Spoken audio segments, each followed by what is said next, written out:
আচ্ছা ফুলমণি, বলো তো তুমি কিসের মতো বর চেয়েছিলে? আমি আমি কুবেরের মতন বর চাইଥିଲି, যার গলায় কাছি দড়ির মতন সোনা ঝুলেটি, গায়ে সোনা মুক্তা, পায়ে হীরা মুক্তা, পিছনে হীরা মুক্তা, সামনে হীরা মুক্তা, শুধু চারিদিকে কুবেরের খাজানা। কিন্তু সেরকম বর পাইনি। আচ্ছা সরলা, তুমি কার মতো বর চেয়েছিলে?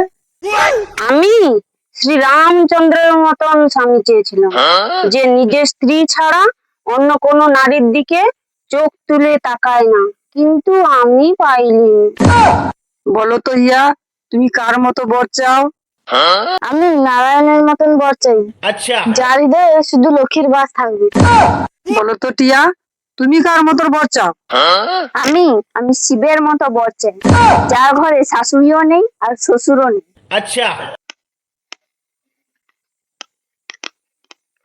দেখুন, এরা সবাই নন্দীগ্রামের মহিলা।